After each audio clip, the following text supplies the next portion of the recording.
Opening hours with MyFin. ഏതായാലും മാർക്കറ്റിൻ്റെ കൂടുതൽ അപ്ഡേറ്റ്സ് അറിയേണ്ടതുണ്ട്. അതിനായി ഇപ്പോൾ ഹാർനസ് ഫിന്നിലെ ചീഫ് സ്ട്രാറ്റജിസ്റ്റും സർട്ടിഫൈഡ് ഫിനാൻഷ്യൽ പ്ലാനറുമായ അനീഷ് ചന്ദ്ര സാർ ഇപ്പോൾ നമ്മുടെ കൂടെ ജോയിൻ ചെയ്യുന്നതായിരിക്കും. Sir, good morning and welcome to the show. Sir, മാർക്കറ്റിനെ സംബന്ധിച്ച് നമ്മൾ ഇന്ന് നോക്കുമ്പോൾ കാണുന്നത് നിഫ്റ്റി 50 എന്നൊരു ഇടിവ് രേഖപ്പെടുത്തിക്കൊണ്ടാണ് ട്രേഡിംഗ് തുടരുന്നത്. 25,184 ഇപ്പോഴത്തെ ഒരു ലെവലായിട്ട് കാണുന്നത്. 157 പോയിന്റിൻ്റെ ഇടിവ് കാണുന്നുണ്ട്. താങ്കളുടെ ഒരു എക്സ്പെക്ടേഷൻ നിഫ്റ്റി 50 എന്താണ്? ഒപ്പം വാച്ച് ചെയ്യുന്ന പ്രധാനപ്പെട്ട ലെവലുകൾ ഏതൊക്കെയാണ്? കഴിഞ്ഞ 2 ദിവസമായി നമ്മൾ കണ്ടത് ഒരു ചെറിയ പ്രോഫിറ്റ് ബുക്ക് അല്ലെ റിക്കവറി മോഡിലേക്കാണ്. ഷോർട്ട് ഉണ്ടായിരുന്നു. വളരെ ക്ലിയർ ആയിട്ട് നമ്മൾ ഇൻഡിക്കേഷൻസ് ഒക്കെ പറഞ്ഞിരുന്നു. ഫണ്ടമെന്റലി അതിനെ സബ്സ്റ്റാൻഷിയേറ്റ് ചെയ്യുന്ന കാര്യങ്ങൾ പറഞ്ഞിരുന്നു. ടെക്നിക്കലി നമ്മൾ അതേ വ്യൂ തന്നെയായിരുന്നു കണ്ടിന്യൂ ചെയ്തിരുന്നത്.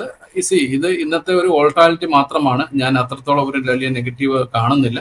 2 ദിവസമായിട്ട് വന്നിട്ടുള്ള ഒരു റിക്കവറിയിൽ തീർച്ചയായിട്ടും ഒരു പ്രോഫിറ്റ് ബുക്കിംഗ് വരുന്നു. അത് കാണേണ്ടത് നമ്മൾ പല ഹെവി വെയിറ്റ് സ്റ്റോക്കുകളും പോസിറ്റീവ് ആണെങ്കിൽ പോലും അടുത്ത ഒരു നെഗറ്റീവ് ആയിട്ടുള്ള സെന്റിമെന്റ്, എക്സാമ്പിൾ നമ്മൾ ഏഷ്യൻ പെയിന്റ്സ് പോലുള്ള കമ്പനികൾ അത് നെഗറ്റീവ് ആയതുകൊണ്ടാണ്. അപ്പോൾ അത് ഒരു ഇൻഡെക്സ് മാനേജ്മെന്റിൽ അതിന്റെ വെയിറ്റേജ് അനുസരിച്ചിട്ട് നമ്മൾ കാണുന്ന ഒരു കാര്യം മാത്രമാണ് ഇൻഡെക്സിൽ ഇന്ന് നടക്കുന്ന ഒരു സെല്ലിംഗ് എന്നുള്ള രീതിയിൽ. അല്ലാതെ ഒരു മാസ് സെല്ലിംഗ് എന്ന് പറയാനായിട്ട് ഇന്ന് നമുക്കില്ല.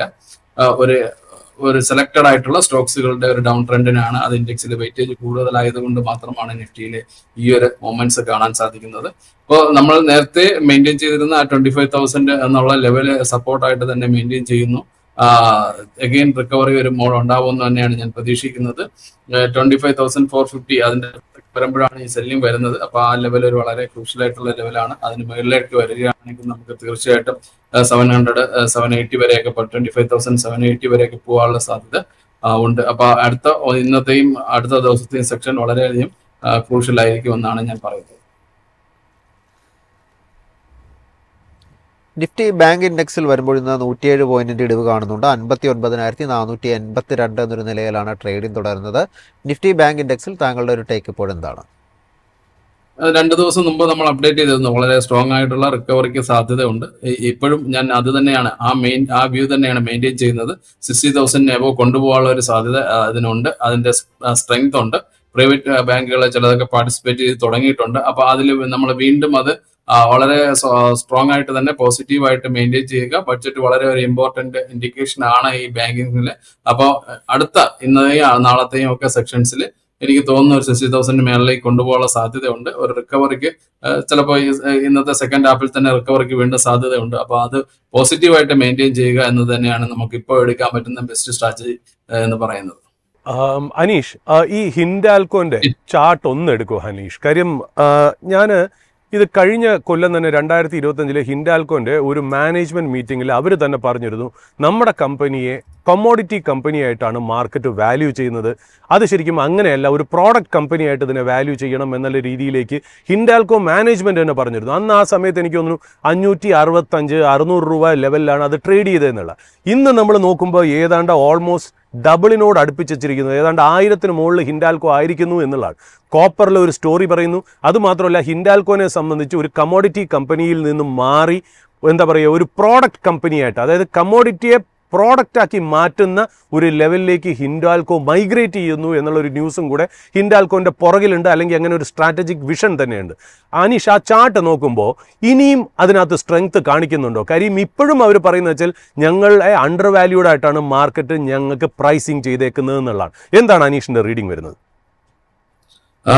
എനിക്കും അത് തന്നെയാണ് തോന്നുന്നത്. കാരണം ഇതൊരു സെക്കൻഡറി ലെവൽ ഓഫ് ഇമ്പൾസീവ് ആണ് ഞാൻ ഇപ്പോൾ കാണുന്നത്. അതായത് പ്രൈമറി ആയിട്ടുള്ള ഒരു വലിയൊരു മൂവ്മെന്റ്സ് വന്നു, അതിന് സെക്കൻഡറി ആയിട്ടുള്ള ഇമ്പൾസീവ് ആണ് ഇപ്പോൾ നടന്നുകൊണ്ടിരിക്കുന്നത്. ടെക്നിക്കലി ആ ഒരു ഇമ്പൾസീവിന് കഴിഞ്ഞതിന് ശേഷം ഇനി ഒരു മൈനർ കൂടെ അല്ലെങ്കിൽ ഒരു സ്പെക്കുലേറ്റീവ് ആയിട്ടുള്ള വളരെ സ്പീഡായിട്ടുള്ള ഒരു മൂവ്മെന്റ്സ് വരാനുള്ള സാധ്യതയുണ്ട്.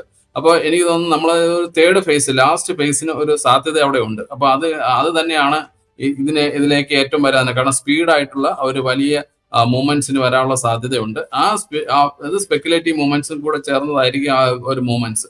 അപ്പൊ അതുവരെ നമ്മൾ കാത്തിരിക്കുകയാണെങ്കിൽ തീർച്ചയായിട്ടും ഒരു നല്ലൊരു മൂവ്മെന്റ്സിലേക്ക് പോകാനുള്ള സാധ്യത ഉണ്ട്. പിന്നെ വോളിയത്തില് വോളിയത്തിൽ എന്ന് പറഞ്ഞാൽ വളരെ സഡൻ ആയിട്ടുള്ള ഇമ്പ്രൂവ്മെന്റ്സോ കാര്യങ്ങളോ അല്ല, ഗ്രാജുവൽ ആയിട്ടുള്ള ഇമ്പ്രൂവ്മെന്റ്സ് ഉണ്ട്. അപ്പൊ ഇവർക്ക് ആൾറെഡി നമുക്ക് ഒരു ഫിക്സ് ചെയ്തിരിക്കുന്ന ഒരു വോളിയം പാറ്റേൺ അവിടെ ഉണ്ട്.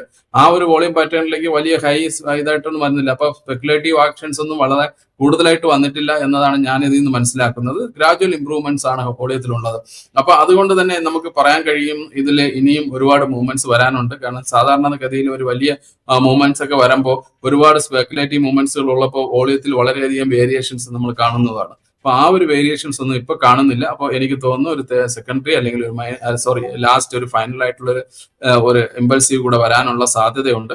അങ്ങനെയാണെങ്കിൽ ഇത് 1300 400 അടുത്തൊക്കെ വരാനുള്ള സാധ്യതയാണ് ഇപ്പോൾ കാണുന്നത് ഷോർട്ട് ടു ലോങ് ടേം റിവ്യൂവിൽ. അപ്പൊ അതൊരു പോസിറ്റീവായിട്ട് മെയിൻറ്റെയിൻ ചെയ്യുന്നതായിരിക്കും നല്ലത്. ഇപ്പോൾ ഒരു പ്രോഫിറ്റ് ബുക്കിംഗ് വരികയാണെങ്കിൽ എനിക്ക് തോന്നുന്നു ഒരു 100.900 ഒക്കെ വരികയാണെങ്കിൽ അതൊരു വലിയൊരു എൻട്രി പോയിന്റ് ആയിട്ട് കൺസിഡർ ചെയ്യുന്നതായിരിക്കും ഒരു ലോങ് ടേമിനെ സംബന്ധിച്ചിടത്തോളം നല്ലത്. അനീഷ്, ഇതിനകത്ത് ഇപ്പോൾ ടാറ്റ സ്റ്റീലിൻ്റെയും കോൾ ഇന്ത്യയുടെയും ചാർട്ട് ഒന്ന് എടുത്തു വയ്ക്കുക. അതായത് ഇന്നത്തെ നമുക്ക് ടോപ്പ് ഗെയിനേഴ്സ് നോക്കുകയാണെങ്കിൽ L&T, Hindalco, Tata steel, call India, NTPC. ഒരു കാര്യം പറയാമല്ലോ, ഇന്ന് ഈ ലിസ്റ്റ് കാണുമ്പോൾ ഒരു സന്തോഷമുണ്ട്. കാര്യം പൊതുവേ ഫണ്ടമെൻ്റലി ഒരു ഏർണിങ്സിൻ്റെ അല്ലെങ്കിൽ ബിസിനസ് സൈക്കിൾ വെച്ച് നോക്കുമ്പോൾ ഈ സ്റ്റോക്കുകളാണ് ശരിക്കും പറഞ്ഞാൽ അതിൻ്റെ പ്രൈസ്, അതിൻ്റെ വാല്യുവേഷനെ വെച്ചിട്ട് comparative to other sectors and stock കുറച്ച് അണ്ടർ വാല്യൂഡ് ആയിട്ട് കാണപ്പെടേണ്ടത്. First time after a lot of months ഞാൻ കാണുന്നത് ആദ്യത്തെ ടോപ്പ് 5 ഗെയിനേഴ്സും ഏതാണ്ട് അണ്ടർ വാല്യൂഡ് ആയിട്ടുള്ള കുറച്ച് സ്റ്റോക്ക് എൻ്റെ ഒരു വിശ്വാസത്തിലാണ് ഞാൻ ഈ പറയുന്നത്. പൊതുവേ പല നല്ല ഇൻ്റലിജൻ്റ് ആൻഡ് ബ്രില്യൻ്റ് ആയിട്ടുള്ള റിപ്പോർട്ടുകളും അങ്ങനെ തന്നെയാണ് സൂചിപ്പിക്കുന്നത് എന്നുള്ളത്. അതിൽ ഈ ടാറ്റ സ്റ്റീലിൻ്റെയും കോളിൻ്റെയും മൂവ്മെൻറ്റ്, അതായത് ടാറ്റ സ്റ്റീലിനെ സംബന്ധിച്ച് 2030 ഒരു ഫണ്ടമെൻ്റലി നമ്മൾ നോക്കുകയാണെങ്കിൽ അവരുടെ ക്യാപെക്സിനെക്കാട്ടിലും കൂടുതൽ ക്യാഷ് ഫ്ലോ തിരിച്ച് കമ്പനി ത്രോ ചെയ്യാനുള്ള ചാൻസസ് കൂടുതലുണ്ട്. അതായത് അവരുടെ ക്യാപെക്സ് സൈക്കിൾ എൻഡ് ചെയ്തുകൊണ്ടിരിക്കുന്നു. ഇനി ആ ക്യാപെക്സ് എന്തൊക്കെ കപ്പാസിറ്റി അവർ ബിൽഡ് ചെയ്തോ അതിൻ്റെയൊക്കെ ഒരു ഏർണിങ്സ് വിസിബിലിറ്റി കമ്പനിക്ക് ഉണ്ട് എന്നുള്ളതാണ് ഫണ്ടമെൻ്റലി നമ്മൾ നോക്കുന്ന കാര്യം. അതങ്ങനെ തന്നെ ടെക്നിക്കലിൽ ടാറ്റ സ്റ്റീൽ കാണുന്നുണ്ടോ? പിന്നെ അതുകൂടാതെ കോൾ ഇന്ത്യയെ സംബന്ധിച്ച് ഈ പറയുന്ന പോലെ വളരെ നമുക്കറിയാലോ, കമ്പാരിറ്റീവ് ടു അതർ സെക്ടേഴ്സ് അല്ലെങ്കിൽ other stocks Coal India generally under valued ആണെന്നുള്ളൊരു സംസാരവും മാർക്കറ്റിലുണ്ടായിരുന്നു. അപ്പോൾ ടാറ്റ സ്റ്റീലിൻ്റെയും കോൾ ഇന്ത്യയുടെയും ഒരു ടെക്നിക്കൽ സെറ്റപ്പ് എങ്ങനെയായിരിക്കും അനീഷ്? ടാറ്റ സ്റ്റീൽ നമ്മൾ തന്നെ ഒരുപാട് പ്രാവശ്യം സംസാരിച്ചതാണ്. ടെക്നിക്കലി ആ പോസിറ്റീവ് തന്നെയാണ്. ഇപ്പൊ നമ്മൾ എനിക്ക് തോന്നുന്നു 180 160 മുതൽ നമ്മൾ തന്നെ റിപ്പീറ്റ് ചെയ്ത് കൊണ്ടുവരുന്നു. ആ ഒരു ടോൺ തന്നെയാണ് ഇപ്പോഴും നിലനിൽക്കുന്നത്. അത് പോസിറ്റീവാണ്. കാരണം എനിക്ക് തോന്നുന്നത് പറയുന്ന അനുസരിച്ചിട്ടാണ് നമ്മൾ കാപെക്സ് സൈക്കിൾ തീരുന്ന അനുസരിച്ചാണ് ഒരു മെച്യൂർഡ് സ്റ്റേജിലേക്ക് നമ്മുടെ ടാറ്റ സ്റ്റീൽ നീങ്ങുന്നു എന്നതാണ്.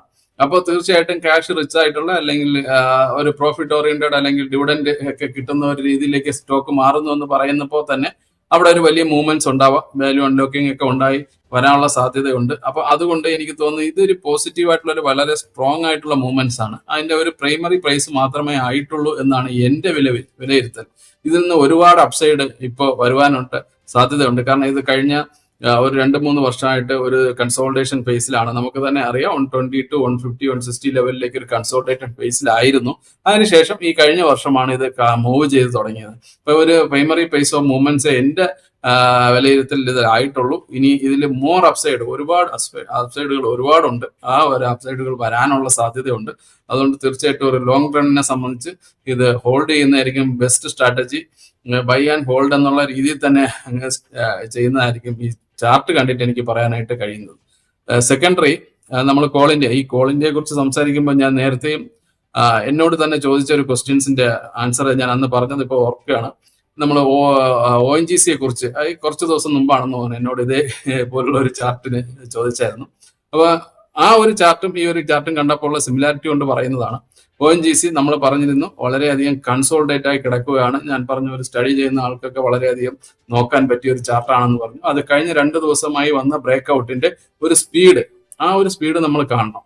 അതാണ് ഈ ചാർട്ടിൽ നമ്മൾ ബ്രേക്ക്ഔട്ട് എന്നൊക്കെ പറയുമ്പോൾ ഉള്ള ഒരു പവറായിട്ട് വരുന്നത്. അപ്പൊ ആ ഒരു ONGC ഇപ്പോൾ വരുന്ന ആ 2 ദിവസമായി വരുന്ന മൂവ്മെന്റ്സ് അതേ ഒരു സെയിം പാറ്റേൺ ആണ് ഇപ്പോൾ എനിക്ക് കോൾ ഇന്ത്യയിൽ കാണാൻ പറ്റുന്നത്. കാരണം നമ്മുടെ 420 360 എന്ന് പറയുന്ന 2 ലെവലിൽ കൺസോൾട്ടേഷൻ ആയിരുന്നു ഏകദേശം ഒരു വർഷത്തോളം. അതെ, 2025 മുഴുവൻ ആ ഒരു ലെവലിൽ കൺസോൾട്ടേഷൻ ആയിരുന്നു. അത് കഴിഞ്ഞിട്ടാണ് ഈ 420 മേളിലേക്ക് അത് വന്നത്. അപ്പൊ അവിടെ ഒരു ബ്രേക്ക്ഔട്ട് ആണ് നമ്മൾ പറയുന്നത്. ആ ബ്രേക്ക്ഔട്ടിനെ സബ്സ്റ്റാൻഷിയേറ്റ് ചെയ്യാനായിട്ട് വോളിയത്തിൽ ഇംപ്രൂവ്മെന്റ് 2026 വോളിയം നോക്കിക്കഴിഞ്ഞാൽ നമുക്ക് മനസ്സിലാവും വളരെയധികം ഇംപ്രൂവ്മെന്റ്സ് വോളിയത്തിലുണ്ട്. അതിൽ ഹെവി ആയിട്ടുള്ള വോളിയം ഇംപ്രൂവ്മെന്റ്സ് വന്നിട്ടുണ്ട്. അങ്ങനെയാണെങ്കിൽ ഈ ബ്രേക്ക് ഔട്ടും വിത്ത് വോളിയം ചെയ്യുന്നവർ ഇതിന്റെ അപ്സൈഡ് എന്ന് പറഞ്ഞാൽ മൂവ്മെന്റ് സ്റ്റാർട്ട് ചെയ്തിട്ടേ ഉള്ളൂ. അപ്പൊ ഇതിലേക്ക് വരാനുള്ള സാധ്യതയുണ്ട്. ഇമീഡിയറ്റ് ആയിട്ടുള്ള എനിക്ക് പറയാൻ കഴിയുന്ന റെസിസ്റ്റൻസ് എന്ന് പറയുന്നത് ഒരു 500 ലെവലിലേക്കൊക്കെ വരാനുള്ള സാധ്യതയാണ് ഇമീഡിയറ്റ് ഉള്ളത്. അത് ഹോൾഡ് ചെയ്തിരുന്നാൽ അതിന് മേളിലും പോകാനുള്ള സാധ്യതയുണ്ട്. ഞാനൊരു ഷോർട്ട് ടു റാങ്ക് റൺ പറയുകയാണ് ഈ വോളിയം ഇംപ്രൂവ്മെന്റ്സ് ഒക്കെ വന്നത്. അപ്പൊ ഇതേപോലുള്ള ചാർട്ടുകൾ നമ്മളിപ്പോൾ നോക്കി വെച്ചാലും കുറച്ച് ദിവസങ്ങൾക്ക് ശേഷം നല്ലൊരു പെർഫോമൻസ് ആയിരിക്കും, അതിന് നല്ലൊരു സ്പീഡായിട്ടുള്ള ഒരു പെർഫോമൻസ് വരാനുള്ള സാധ്യതയുണ്ട്. സാർ, അടുത്തൊരു സ്റ്റോക്ക് ചോദിക്കാനുള്ളത് മഹീന്ദ്ര ലോജിസ്റ്റിക് ആണ്. നമ്മൾ ഇന്നത്തെ ഒരു ഓപ്പണിംഗ് അവേഴ്സിൻ്റെ എപ്പിസോഡിൽ ഈ ഒരു സ്റ്റോക്കിനെ കുറിച്ചൊന്ന് മെൻഷൻ ചെയ്യുകൂടി ഉണ്ടായിരുന്നു. എന്നാൽ ഇന്നലെ നോക്കുമ്പോൾ ഒരു 14% ഒക്കെ ഒരു നേട്ടമാണ് കാണാൻ സാധിച്ചത്. വലിയ രീതിയിലൊരു വോളിയം ട്രേഡിംഗ് നടന്നതായിട്ട് കാണുന്നുണ്ട്. മാത്രമല്ല മാർച്ചിന് ശേഷമൊക്കെയുള്ളൊരു നേട്ടം നോക്കുമ്പോൾ ഒരു 60% ഒക്കെ നേട്ടം രേഖപ്പെടുന്ന നിലയിലാണ് ട്രേഡിംഗ് തുടരുന്നതായിട്ട് കാണുന്നത്. ഈ ഒരു സ്റ്റോക്കിൽ താങ്കളുടെ ഒരു എക്സ്പെക്റ്റേഷൻ ഇപ്പോൾ എന്താണ്?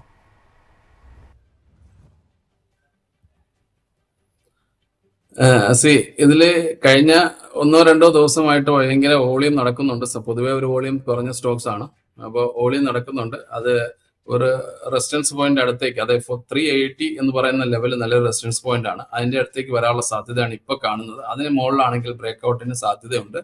എന്തായാലും ഇപ്പോഴത്തെ ലെവലിൽ നമുക്ക് പറയാൻ പറ്റുന്ന ഒരു സ്ട്രാറ്റജി 380 വരെ നമ്മളൊരു ക്രൂഷ്യലായിട്ട് വാച്ച് ചെയ്യുക. അതിന് മുകളിൽ നല്ല വോളിയത്തോടു കൂടി ട്രേഡ് ചെയ്യുകയാണെങ്കിൽ മാത്രം ഹോൾഡ് ചെയ്യുക, അല്ലെങ്കിൽ ചെറിയ പ്രോഫിറ്റ് ബുക്കിന് സാധ്യതയുണ്ട്. ബിലോ നമ്മൾ 300 ലെവലിലാണ് ഇപ്പോൾ ഒരു സപ്പോർട്ട് സോൺ പറയുന്നത്. അപ്പൊ ഇതൊന്ന് വാച്ച് ചെയ്യുന്ന സ്ട്രാറ്റജി അല്ലെങ്കിൽ ഒന്ന് വെയിറ്റിംഗ് ചെയ്യുന്ന സ്ട്രാറ്റജി വളരെ നല്ലതായിരിക്കുമെന്നാണ് എനിക്ക് തോന്നുന്നത്. സാർ, അടുത്ത ഡിഫൻസിൽ നിന്നുള്ള ഭാരത് ഡൈനാമിക്സിൻ്റെ റിവ്യൂ ആണ് അറിയേണ്ടത്. ഇന്നലെയും കഴിഞ്ഞ ഒരു ദിവസത്തേക്ക് ഒരു ട്രേഡിംഗ് നോക്കുമ്പോൾ ഒരു മികച്ച മുന്നേറ്റം രേഖപ്പെടുത്താൻ ഓഹരിക്ക് സാധിക്കുന്നുണ്ട്. ഇന്നലെ 6% ഒരു നേട്ടമാണ് നമ്മൾ കണ്ടത്. എന്നാൽ നമ്മൾ ഈ ഒരു ഓഹരി നമ്മൾ നോക്കുമ്പോൾ ഒരു മന്ത്ലി ട്രേഡിങ്ങിൽ കാണാൻ സാധിക്കുന്ന ഒരു ഹെൽത്തി ആയിട്ടുള്ള ഒരു കൺസോൾട്ടേഷൻ നടക്കുന്നതായിട്ടും കാണാൻ സാധിക്കുന്നുണ്ട്. ഭാരത് ഡൈനാമിക്സിൽ താങ്കളുടെ ഒരു എക്സ്പെക്റ്റേഷൻ എന്താണ്? തീർച്ചയായിട്ടും നമ്മളെ കൺസോൾട്ടേഷൻ ആണ് നടന്നുകൊണ്ടിരിക്കുന്നത്. 1630-40 ലെവലിൽ നിന്ന് മുകളിലാണെങ്കിൽ തീർച്ചയായിട്ടും നമുക്ക് നല്ലൊരു ബ്രേക്ക് ഔട്ട് കിട്ടാനുള്ള സാധ്യതയുണ്ട്. ബഡ്ജറ്റിനൊക്കെ സംബന്ധിച്ച് അത് അങ്ങനെ പോസിറ്റീവായിട്ട് വരുമെന്നാണ് പ്രതീക്ഷിക്കുന്നത്. വോളിയത്തിൽ നല്ലൊരു ഇമ്പ്രൂവ്മെന്റ്സ്. പിന്നെ ഇതിന് വേറൊരു കാര്യം എന്ന് പറയുന്നത് ഒരു ബോട്ടം ഔട്ട് എന്നുള്ള രീതിയിലാണ് ഇപ്പോൾ നിൽക്കുന്നത്. അപ്പോൾ ഒരു പോസിറ്റീവായിട്ടുള്ള ഒരു ഇമ്പൾസീവ് കിട്ടിക്കഴിഞ്ഞാൽ 1600-650 മേളിൽ പോയി കഴിഞ്ഞാൽ തീർച്ചയായിട്ടും ഒരു പഴയ ഹൈയുടെ അടുത്തേക്ക് വരാൻ 2000 അടുത്തേക്ക് വരാനുള്ള സാധ്യതയുണ്ട്. എന്തോ അപ്പോൾ അവിടെയും നമ്മൾ ചെറിയൊരു റിസ്ക് എലിമെന്റ് ഉണ്ട്. ആ സപ്പോർട്ട് സോൺ ബ്രേക്ക് ചെയ്യുകയാണെങ്കിൽ താഴോട്ട് വരാനുള്ള സാധ്യതയുണ്ട്. പക്ഷെ അത് ഇപ്പോഴത്തെ നിലയിൽ അതിന്റെ പോസിബിലിറ്റി കുറവാണ്. 1400 ഒരു നല്ലൊരു സ്റ്റോപ്പ് ലോസ് ഒക്കെ മെയിൻറ്റെയിൻ ചെയ്ത് ട്രേഡ് ചെയ്യുന്നതായിരിക്കും ഇപ്പോഴത്തെ ലെവലിൽ ഒരു സ്ട്രാറ്റജി എന്ന് പറയുന്നത്. സാറിന് ഈ മുത്തൂറ്റ് ഫിനാൻസിൻ്റെ ഒരു വ്യൂ ആണ് അറിയേണ്ടത്. ഇന്നിപ്പോൾ നമ്മൾ നോക്കുമ്പോൾ 2.5% ഒരു നേട്ടം ഓഹരി രേഖപ്പെടുന്നുണ്ട്. ഒരു ലോങ് ടൈം ട്രെൻഡ് നോക്കുമ്പോൾ ബുള്ളിഷ് ആയിട്ടുള്ള ഒരു ട്രെൻഡിലാണ് ട്രേഡിംഗ് തുടരുന്നതായിട്ട് കാണുന്നത്. ഈ ഒരു മാസം പുതിയൊരു ഓൾ ടൈം ഹൈ ഒക്കെ ക്രിയേറ്റ് ചെയ്തിട്ടാണ് ട്രേഡിംഗ് തുടരുന്നതായിട്ട് കാണുന്നത്. ഇന്നൊരു പുതിയൊരു ഓൾ ടൈം ഹൈ ക്രിയേറ്റ് ചെയ്തിട്ടുണ്ട്. താങ്കളൊരു ടേക്ക് ഈ ഒരു ഓഹരിയിൽ ഇപ്പോൾ എന്താണ്? ഇതില് പോസിറ്റീവ് ഈ വ്യൂ തന്നെയാണ്. ഇത് എനിക്ക് തോന്നുന്ന ട്രെൻഡ് ലൈൻ വ്യൂ ആണ്. ഈ ഒരു ട്രെൻഡ് ലൈനിൽ കണ്ടിന്യൂ ചെയ്യാനുള്ള സാധ്യതയുണ്ട്. പിന്നെ ഇതിന് ഇടയ്ക്കിടയ്ക്ക് തന്നെ പ്രോഫിറ്റ് ബുക്കിംഗ്, അത് ഒരു ഹെൽത്തി ആയിട്ടുള്ള പ്രോഫിറ്റ് ബുക്കിംഗ് വരുന്നത് കൊണ്ട് തന്നെ റീ എൻട്രി ഒരുപാട് സംഭവിക്കുന്നുണ്ട്. അപ്പൊ ഇമീഡിയറ്റ് വലിയൊരു കറക്റ്റീവ് ആക്ഷൻസ് വരാനായിട്ട് എന്തെങ്കിലും വലിയ ന്യൂസ് ഒക്കെ വരണം.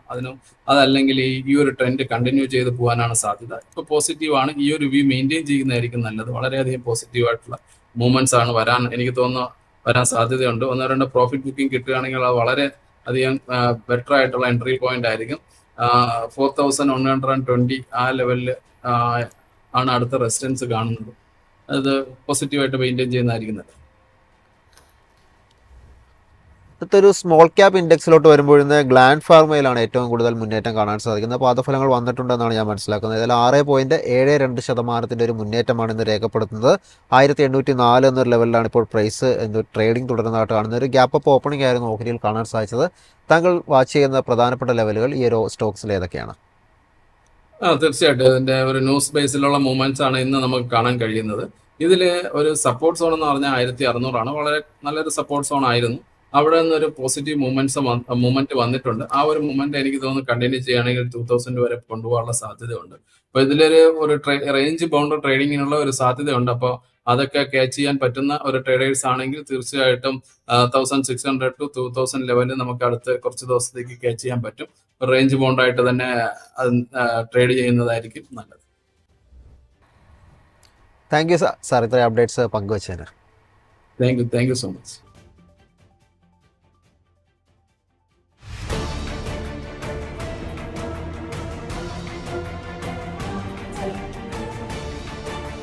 Opening hours with MyFit.